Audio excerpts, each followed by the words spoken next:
calm down. Okay. Granted, they were unwanted. Okay.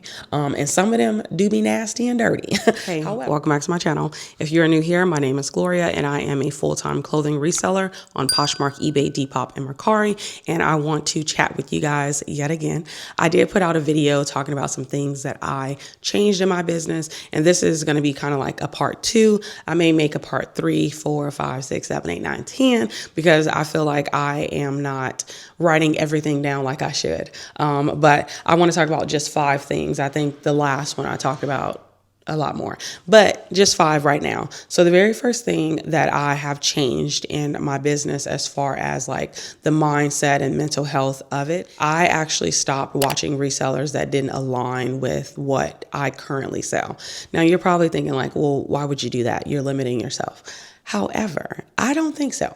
I like to watch resellers that are selling things that I can find. I don't want to watch a reseller that is doing, retail arbitrage and they're finding, $200, $300, $400, $500 dresses. I'm not going to be able to find that at my Goodwill outlet. So why am I watching this content? You know what I'm saying? So I do like to follow a lot of style-based resellers because I'm a style-based reseller. I like to watch like mid-tier sellers. No shade, no shade, no shade to like, the people that are selling stuff for, $10, $15. I personally don't align with that in my business, so I don't watch that type of content.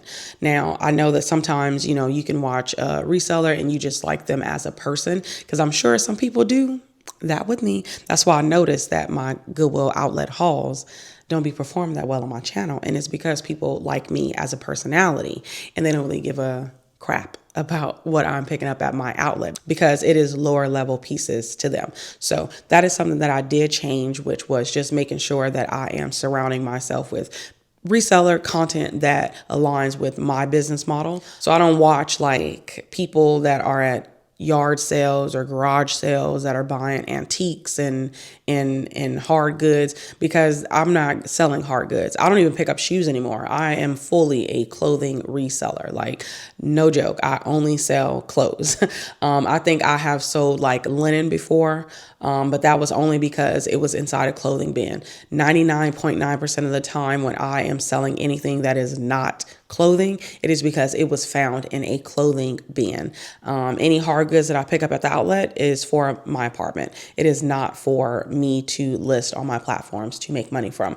So that was something that was really important for me to do, is to make sure that I surround myself with people that I can learn from. So the channels that I follow on YouTube are people that are sourcing at the outlet, because that's another thing too. Like, I like to follow a lot of people that source at the outlet as well, because the outlet really gives you an option to really find different things. Not saying that the Goodwill stores only like curate certain brands and stuff like that, but I feel like it is very, very, very small and very limited because they can only house so many clothes. But the Goodwill outlet, they're bins full of like unwanted clothes. So I'm going to find a lot more different things in there. And I like to just follow a lot of different other, Goodwill bins, diggers, and just really hone in on that.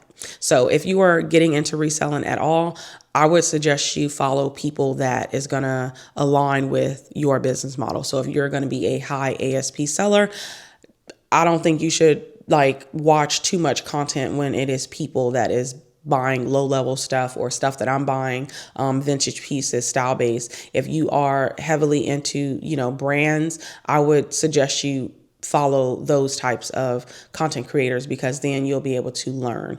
You don't want to limit yourself. And then as far as like the people that are selling like the $200, $300, $400 dresses, they're not going to watch people pick up Ann Taylor and Loft unless they like them as a person, as a personality. That's not something that they're going to align with, So I think that it's good to just really make sure your circle of, what am I trying to say? Your circle of, I don't know what I'm trying to say, y'all. You just want to make sure everything is aligned perfectly. So make sure you are surrounding yourself with like-minded people, because it only makes sense for you to elevate in your business. Now, of course, as time goes on, you can change your business model. Nobody is really ball and chain to a business model. You can always change it. A lot of resellers get in, they are doing like low level stuff, and then they realize that, hey, I'm working too much, I don't like this, so I'm going to raise my ASP, which is also a great thing to do. For me personally, I love an average sales price of about $25. That is actually where my average sale price lands, is at $25. So that is something that I do hone in when I'm out there sourcing for $20 and over, and I really try to make sure that I could at least list it for $25. So then if it does sell for $25, we love that. But $20 would be the lowest, But anyways, moving on, because I'm just yapping. Let me know if you follow a lot of different creators that are not in the same business model as you, and tell me why. The next one is actually, I watch reseller content while I list. So that is a time where I feel like I am already like working in my business. So this is probably the best time to sit and soak knowledge from other resellers. So I do sit down, which I love. The days that I do go to the outlet, I like to list my items and then watch hauls. And of course, hauls with discernment, not just saying like, oh, Sarah Beth picked up so-and-so, so I'm going to find this today and I'm going to pick it up. And then I get home, list it, and then 6 months pass and it didn't sell. That's because I didn't check the sell-through rate. So I don't mean that. I mean like just to kind of get a visual of what is selling. Like I recently just watched a YouTuber's haul this morning, and she picked up a brand that I would have never picked up. The style looked great. So I probably would have looked into it with the style, but I'm just like, wow, like I'm missing out, but that's why I like to make sure while I'm in the process of listing my items in the morning, for those 2 hours, it takes me an hour and a half actually. So an hour and a half that I'm listing my items, I like to solely watch reseller content. Now, when I'm in my living room relaxing, I do not watch any reseller content. I watch all of my like regular content creators. But when it comes to reselling, I have made that boundary where I'm only watching reseller content when I am working, not in my leisure time, because I just don't want to, do too much. You know what I'm saying? So I try to stick to that. All right. Also, since y'all are here and y'all watching this video and y'all made it to the second one, let me know down below one of your favorite content creators on YouTube that is in reselling specifically. All right. So the third one is I stopped comparing myself. This one is just universal. I feel like we've all been there before, where we have compared ourselves to other content creators, other YouTubers, and other resellers, mainly resellers. And you really kind of beat yourself up because you were thinking like, wow, why can't I do this? Why can't I find this? Why can't I make this amount? Like, why do they seem so perfect? Like, calm down. Okay. And one thing that I do, and one thing that I have to do, is to really realize that we are all on our own journeys when it comes to reselling and running our own business. Is that it is hard to not compare, but I would switch that to motivation. Let it be motivation for you to want to change some things.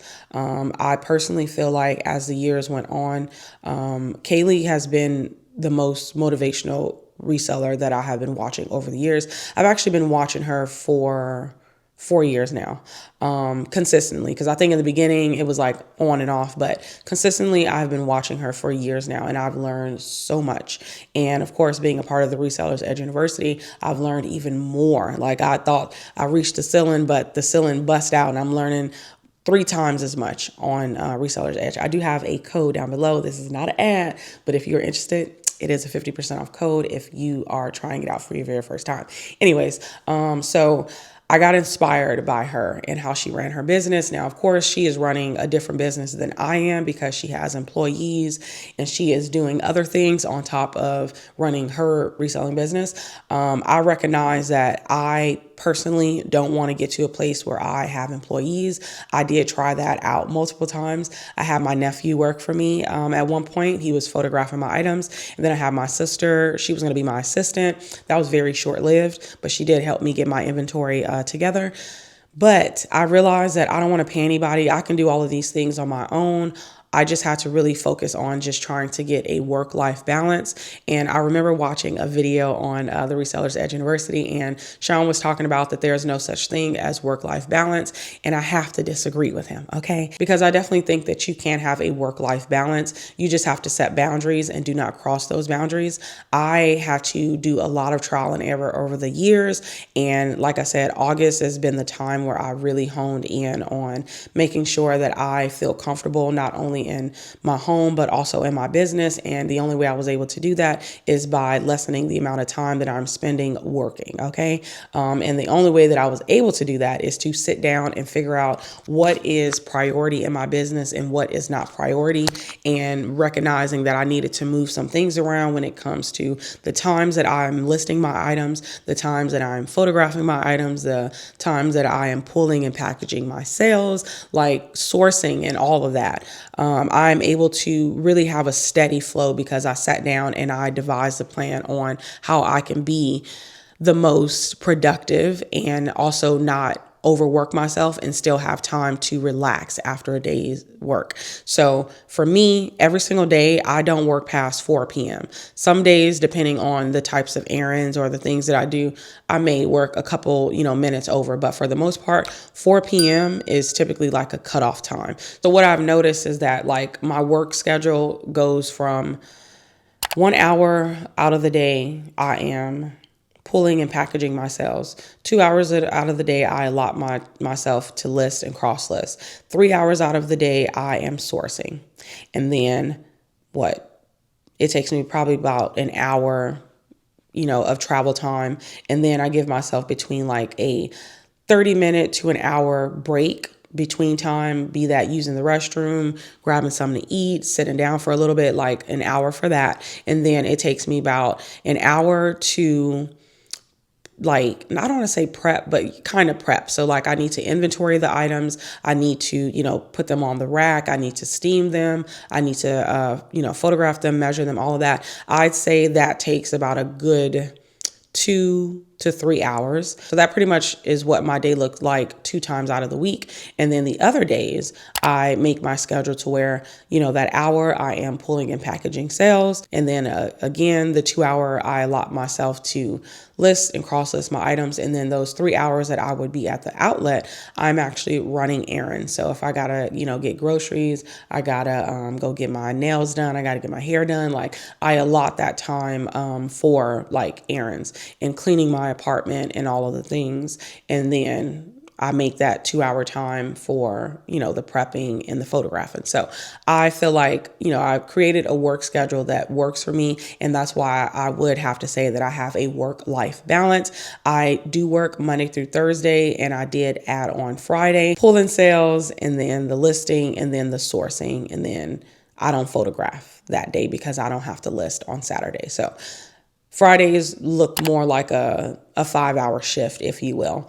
But I've done that to pretty much just help me balance everything out. And life has been going great ever since I made this change. So work-life balance is attainable. I know over a year ago when I was in my studio, I definitely made my reselling business my whole life. Like I was working from 5 a.m. to 9 p.m. because of course I was also doing YouTube. So I'm not saying that you have to work as much as I did, but I had goals back then that I wanted to reach and I had to put in the work. And I do think that that is also important to remember. And as you navigate through this business is that if you are, wanting to scale and grow your business, you are going to have to work more. But if you want to maintain your business, of course, you don't have to work as much. But at that time, again, I was trying to scale. So I did overwork myself, but now I'm at a place where I don't want to scale. I'm completely content with the $7,000 a month that I'm making solely from reselling,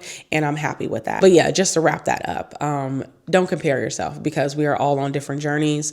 Just look at your situation, get inspired or not. What if it's working for you currently, continue to do it. Don't look at other resellers and think man, I wish I can get that. Because if you wanted it, you would try. But if you don't want it, then don't try. And that's okay.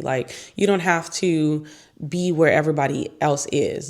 That's not the plan. Moving on. The next one is I have niched down to women's clothes. Now, the top boxes up there, probably the first 10 of them, I do have men's items in there. And then I do have a closet with baby clothes and then kids clothes and miscellaneous, of course.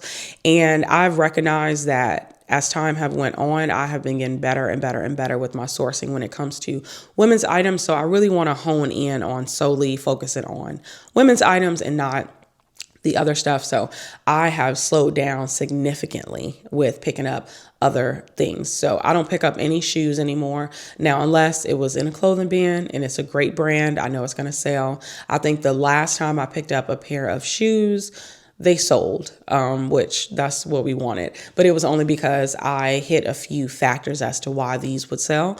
And yeah, but I don't pick up shoes anymore. I don't even really look in the shoe bin, if I'm being honest. The only time I would take a gander is if it's not enough clothing bins and I'm not at a point where I can leave the bins yet. Because I give myself like a 3-hour minimum that I have to be there, because my goal is to make about 30 pounds and higher, because I want to reach that 25 and over to get the 189 per pound that they, have at the store. So that's the only reason why I make myself stay for over 3 hours, or minimum 3 hours. I just think women's clothing is probably the easiest, only because I'm good at it, not because anybody can do it. So the thing is with women items is that they're ever changing. Nothing is going to be the same as the year before, a couple of months before. So that's why a lot of people don't really like to sell women's items, is because it changes a lot. But I've recognized that I, have done really well with it, and I just kind of go with the flow and I figure it out. I continue to do things that work, and then I stop doing things that don't. And that's what has helped me get to this point. Before, I never did well with women's tops because I didn't know how to pick them up. And then nobody thought it was cute enough to buy. So it was like a waste of my time. And I was really good at bottoms back then. But then once I just kind of got better, I watched a lot of content on people actually selling certain items. And I'm just like, you know what? I'm going to start doing this. I'm going to tweak it a little bit. That's going to work for me and my business. And lo and behold, I'm really, really, really, really good when it comes to women's tops. That's mostly what's in those boxes is tops. And then the last one is actually me caring more about my net profit than my gross profit. So gross profit is that number that looks amazing to people. When y'all see my recap videos, I'm like, I made $7,000. I made $7,200. That's a gross profit.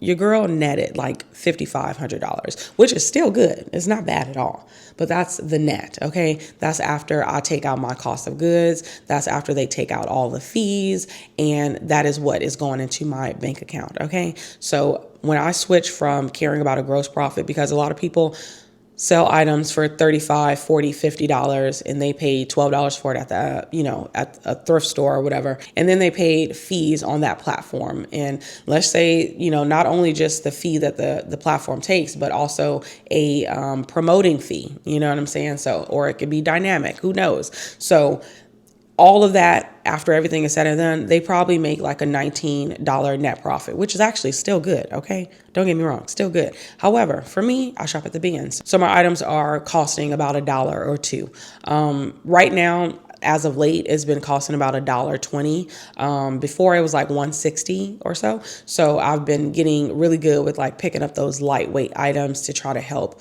make that number look better. Yeah, so I think that is just important to do, and you need to stay on your numbers. I stay on my numbers. I do my books weekly because I want to know how much I'm actually bringing in versus what it looks like I'm bringing in, because the platforms are going to take their money. Poshmark has recently started taking an additional fee from the fee that they take from the sellers. Hopefully I didn't confuse you, because I kind of confused myself. So in Texas, I live in Texas, unfortunately, but they are being charged an amount. So instead of them just eating that amount, they push it off on the sellers. Now the fee is really low, but that's still money that I'm going to be missing out. I probably miss out on a good $20 or $30 a month, give or take. I haven't did the math on it yet.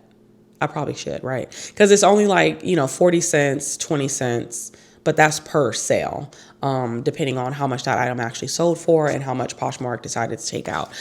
But yeah, y'all, I think that just making sure that you are on top of it when it comes to your numbers and making sure you are not saying that I made, $3,000 a month, and then you actually only brought in $1,300 a month because you didn't really care about the net profit, because you were being wild when it comes to picking up, items from a regular thrift store, overpaying and all that, and not making sure that your margins are really good. Margins are very important. I know, of course, like I say, plenty of times people talk a lot of shit about the Goodwill outlet because they assume that we are picking up dirty, nasty, unwanted clothes. Granted, they were unwanted, okay? And some of them do be nasty and dirty. However, I like that I'm only paying $2 for it. Minimum. Maximum. And I like to keep it that way because if I can pick this item up for $1.50 and me and Joe Schmo have this exact item listed, he paid $7 for his. He priced his at $32, but the market is really saying that it's only going to sell for $25. I can price mine at $27. And guess what? I'm going to get the sale because I was able to bring it down just ever so slightly. That way I could make that sale. So I love my low cost of goods. And I do know a lot of you do watch me and you are not able to go to the Goodwill outlet. Either it's too far or you just don't have one near you. And I am so sorry. But that should make you really good at making sure you price your items accordingly and probably, get into a high ASP type of selling. But I think I have been chatting long enough, and I want you guys to let me know some changes you have also made in your business to kind of help you become a better reseller. This one was a little off whack because I didn't really include like styles that are unsellable, but just things that I've, changed mentally wise. I don't know. But yeah, that's all that I got, and I'm gonna go now. But thank you guys so much for tuning in. If you enjoyed this video, please consider subscribing if you are not already subscribed. Like this video and give me some of those hype points, okay? Push that hype button on your way out, okay? And also in the comments, let me know some things you've changed because you already know I'm nosy. And I will see you guys in the next one. Bye.